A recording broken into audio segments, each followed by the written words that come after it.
안녕하세요. 네, 오늘은 오랜만에 콧물 제거 영상을 가지고 왔습니다. 제가 처음으로 콧물 제거 영상을 올렸던 게 벌써 2개월 전이더라고요.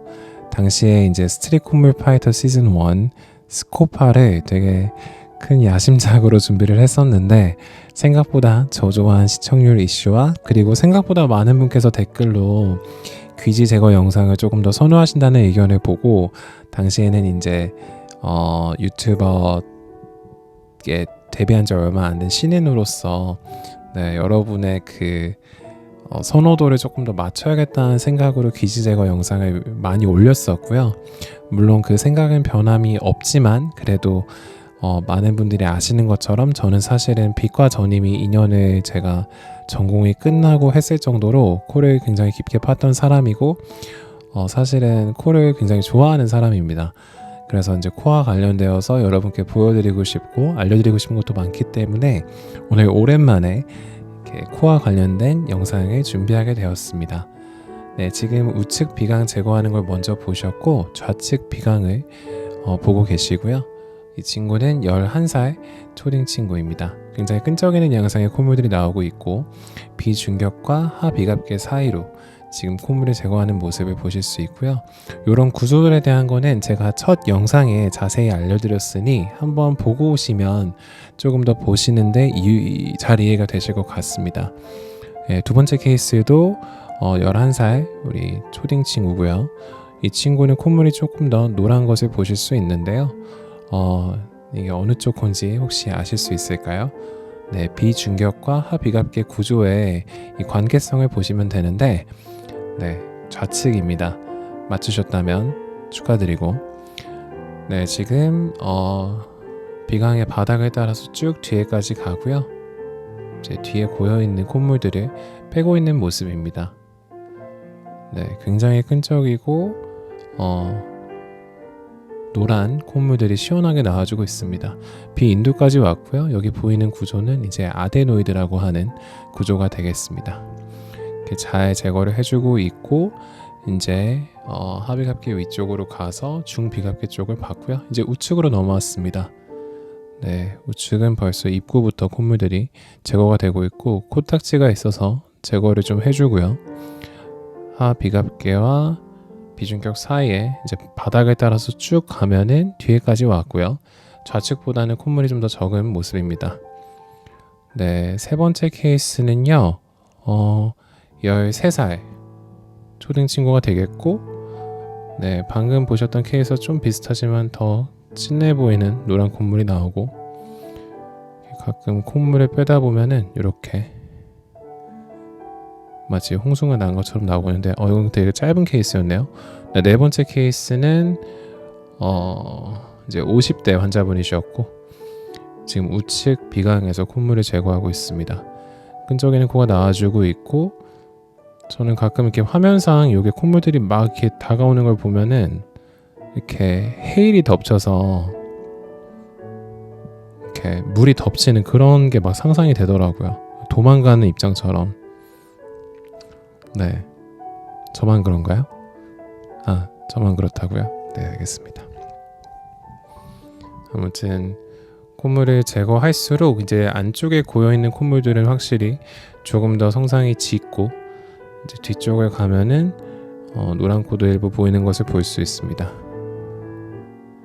항상 제거를 할 때는 환자분께 불편한 건 없는지 확인을 하고 우리가 코 내부가 자극이 되면 재채기가 유발되기도 하기 때문에 이렇게 석션기가 안에 있는 상태에서 재채기를 하면 위험할 수 있기 때문에 조금이라도 이상함이 감지되면 꼭 말씀을 해달라고 말씀드리면서 조심스럽게 하고 있습니다. 네, 좌측 비강을 따라서 하고 있고요. 여러분 근데 오늘 제가 본격적으로 알려드릴 거 전에 지금 먼저 요 제거하는 케이스를 보여드리고 있는데 하비갑계와 그리고 비중격 사이에 이런 공간들이 지금 기본적으로 있기 때문에 제가 코의 뒤쪽 요 비인두라고 하는 공간까지 비교적 손쉽게 접근을 할 수 있는데요. 제가 나중에 보여드릴 케이스들은 하비갑계가 많이 부어 있거나 아니면 비중격에 많이 휘어 있어서 이런 공간이 확보되지 않은 케이스들에서 제가 이제 사용하는 꿀팁을 보여드리려고 합니다. 네, 이분은 지금 비인두에 있는 이런 거의 딱지처럼 보이는 네, 콧물을 제거를 했고요. 여기는 오른쪽일까요? 왼쪽일까요? 네, 오른쪽이고요. 계속 제거를 하고 있고, 이렇게 비인두를 가끔 건드리다 보면은 조금씩 출혈이 있을 수 있는데 금방 멈추기 때문에 너무 걱정하지 않으셔도 됩니다. 네, 마지막 케이스는 여러분 스코파 시즌 1 우승자인 이제 치즈 케이스 기억나시나요? 네, 그분과 비슷한 양상의 비인두에 붙어 있는 치즈를 생각나게 하는 이런 끈적끈적하고 굉장히 떼기도 어려운, 하지만 떼면은 굉장히 시원할 것 같은 그런 콧물이 되겠습니다. 네. 제가 가끔 말을 많이 하다 보면은 입에 이렇게 침이 많이 생겨가지고 삼키게 되는데 이게 막 입맛을 다시는 게 아니고 저 그렇게 이상하진 않고 그냥 여러분도 말을 많이 해보세요. 많이 하다 보면은 입에 어쩔 수 없이 이렇게 분비물이 생겨서 그거를 삼키게 돼야 되거든요. 그래서 막 가끔 댓글로 막 입맛을 다시는 거냐고 하시는데 네, 아닙니다. 전혀 그런 거 아니고 저는 제 영상을 밥 먹으면서도 못 봐요. 네, 그래서 저는 그렇게 비위가 좋지 않기 때문에 네, 제거는 제거일 뿐. 아무튼 우측에서 요 치즈 양상의 성상의 콧물을 제거하고 반대쪽에서 나머지를 제거를 하게 됩니다. 근데 많은 분들이 이쯤 되면 생각하시겠죠. 아니 지금 5분 만에 코 뻥 뚫리게 하는 거 보여준다더니 왜 계속 이런 것만 보여주냐. 지금 내 아까운 시간, 이 금 같은 시간을 왜 낭비하고 있냐. 빨리 좀 알려달라 하실 수 있는데 네, 여러분 조금만 기다리시면 제가 바로 이 다음 영상부터 보여드리도록 하겠습니다. 네, 그리고 많은 분께서 제가 이전에 올린 영상에 생각보다 진지하게 댓글을 남겨주셨는데 저는 사실 다른 분의 어떤 신고로 이뤄진 일이라고 생각은 하지는 않고요. 그냥 AI가 그렇게 인식을 해서 발생한 일이라고 생각은 하고 있고요. 네, 마음 써진 분들께 감사드리고 잘 해결되었으니까 네, 걱정은 안 해주셔도 될 것 같습니다. 네, 여러분 이제 본격적으로 오늘의 레슨이 들어갈 텐데요. 이 케이스를 보시면 이전과는 사뭇 다른 모습이라고 생각을 하실 거예요. 합의갑계가 굉장히 많이 부어있기 때문에 합의갑계와 비중격 사이로 지나갈 수 있는 공간이 거의 없는 것을 보실 수 있습니다. 이럴 때는 이제 솜이나 꺼즈를 넣어주게 되는데 보시는 것처럼 이게 마른 솜이 아니고 뭔가에 적셔져 있는 솜입니다. 네, 많은 이비인후과에서 사용하고 있는 용액은 바로 이제 보스민과 희석된 리도카인을 섞은 용액이 되겠는데요. 오늘의 핵심 주제는 바로 보스민이 되겠습니다. 네, 자스민이 아니고 보스민입니다. 네, 제가 왜 이제 이 배경음악을 이걸로 했는지 아시겠죠? 네, 아무튼 보스민은 이제 에피네프린이고요. 주 성분이. 그리고 효능 효과를 보시면 기관지 천식 발작의 완화도 있지만 국소 부위의 출혈에도 쓰이는 성분이 되겠습니다. 이제 이 용액과 희석된 리도카인을 섞어서 꺼즈나 이제 솜에 적신 채로 코 안쪽에다가 패킹을 해두게 되면요, 특정 시간이 지난 후에는 이제 하비갑계도 같이 이제 그 부피가 줄어들게 됩니다. 물론 출혈이 있을 때 지혈을 하는 목적으로 사용을 하기도 하고, 그리고 좀 간단한 처치가 있을 때 마취 목적으로 사용하기도 해요. 왜냐하면 말씀드린 것처럼 이제 리도카인 성분도 같이 섞여 있는 용액이기 때문에. 그래서 이렇게 패킹을 한 후에 시간이 지나고 나면 변화를 보여드릴 텐데요. 5 minutes later. 네, 이 드립을 하고 싶어서 기다렸고요. 네, 이렇게 패킹된 꺼즈나 솜을 제거를 해주시면 네, 확실히 이렇게 좀 넓어진 공간을 확인하실 수가 있으세요. 네, 이전 거와 비교를 해드리면 이런 모습으로 될 수 있겠는데요. 이렇게 되면은 아무래도 제가 비강 내부를 좀 탐색을 하기도 훨씬 용이하고 환자분도 덜 불편하실 뿐더러 일시적인 효과지만 네, 그래도 잠시나마 코 막힘에서도 조금은 해방이 되시는 상황이 될 수가 있겠습니다. 네, 방금 말씀드리긴 했지만 안타깝게도 이게 뭐 영구적인 효과는 당연히 아니고요. 네, 일시적인 효과고요. 네, 혹시라도 이게 막 영구적으로 5분 안에 뚫리는 거를 생각하고 들어오신 분들께는 조금은 죄송한 마음이지만, 네, 만약에 5분 안에 코가 뻥 뚫리는 방법을 이제 영구적으로 할 수 있는 방법이 있었다 하면은, 네, 노벨 의학상 탔겠죠. 네, 그런 방법은 사실은 없습니다. 물론 뭐 수술을 하시면 그렇게 하실 수도 있겠지만, 수술은 5분보다는 더 걸릴 수도 있지 않을까 싶네요. 네, 아무튼 그건 조금 다른 얘기지만, 네, 그래도 네, 거짓말은 아니다. 네, 3분에서 5분 정도 이렇게 패킹을 한 후에 보면은 그래도 내부가 넓어지면서 저도 좋고 환자분도 좋은 그런 상황이 될 수 있겠습니다. 이렇게 우측 비강을 본 후에 지금은 좌측 비강을 통해서 비인두까지 닿을 수 있고요. 네, 내부에 있는 콧물들을 이렇게 제거를 할 수 있게 됩니다. 아마도 제가 보스민 패킹을 하지 않았다면 저 뒤쪽의 콧물들은 제거가 조금 많이 어렵지 않았을까 생각이 됩니다. 보기도 쉽지 않았을 뿐더러 환자분도 많이 힘들어 하셨을 것 같아서인데요. 네, 그래서 코가 많이 막히시는 분들은 이렇게 실제로 검진 하에 합의각기가 많이 부어있는 분들에 한해서는 이렇게 보스민 패킹을 하는 게 일시적으로 도움이 될 수 있겠습니다.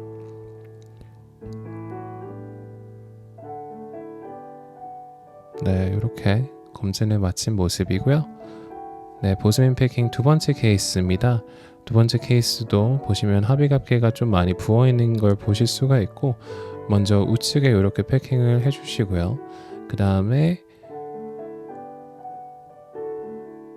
이게 약품이 아무래도 묻어있는 상태에서는 뒤쪽으로 넘어가서 입으로 넘어갈 수가 있거든요. 그래서 저는 패킹을 한 후에는 석션을 이 꺼에다가 대가지고 묻어있는 약품을 최대한 조금 이렇게 빼주는 편입니다. 그래야지 넘어가는 게 줄기 때문인데요. 그래서 이렇게 왼쪽 패킹 해주시고 석션을 대서 최대한 안에 있는 거를 조금 빼주시고 이제 한 3분에서 5분 정도 기다립니다. 보통은 다음 환자분을 잠깐 뵙고 그 다음에 이제 환자분을 다시 모시고 와서 빼드리고요. 보시면 이렇게 넓어진 비강 내부를 확인하실 수가 있고, 네, 이게 약품이 닿아 있는 부위에서 이제 하비갑계가 아무래도 이렇게 점막으로 이루어진 부분이 이제 일시적이지만 축소한다고 생각하시면 되겠습니다. 그래서 이렇게 하시면 확실히 좋은 거는 이제 비중격의 어떤 모양도 확인이 가능해집니다. 그래서 아마도 이 다음 케이스에서 좀 더 확실히 보일 텐데 비중격이 이제 휘어 있는 분들 중에서 하비갑기가 많이 커져 있어서 그거를 볼 수가 없는 분들도 이렇게 패킹을 해서 하비갑기를 일시적으로 축소를 시켜 놓으면 좀 비중격의 모양을 보기가 편해집니다.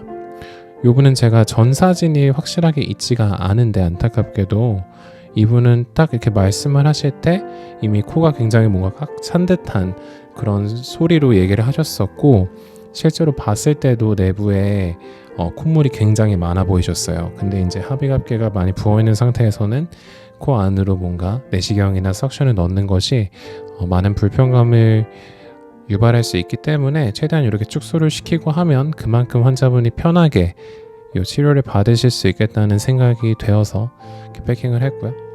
이렇게 앞에서부터 끈적이는 콧물들이 나오고 있고요. 이거 어느 쪽 코일까요? 네, 우측 코입니다. 네, 그래서 우측 코에서 하비갑계 아래쪽에 있는 콧물들 제거를 하고 있고, 비강의 바닥을 따라서 뒤로 가면서 이렇게 뒤쪽에 있는 콧물들도 제거를 하고 있습니다. 네, 지금은 하비갑계와 중비갑계 사이에 있는 콧물들 나오고 있고요. 네, 이런 콧물들도 제가 패킹을 해서 공간을 넓히지 않았다면 좀 많이 힘들었을 것 같아요. 그렇죠? 그래서 패킹은 저는 환자분들께 항상 꼭 여쭤보고 하고 있고요. 그냥 이런 게 있어서 잠깐 넣었다 빼면 조금 더 일시적이지만 넓어지는데 하시겠어요 하면은 대부분 이제 답답해 하시는 분들은 하고요.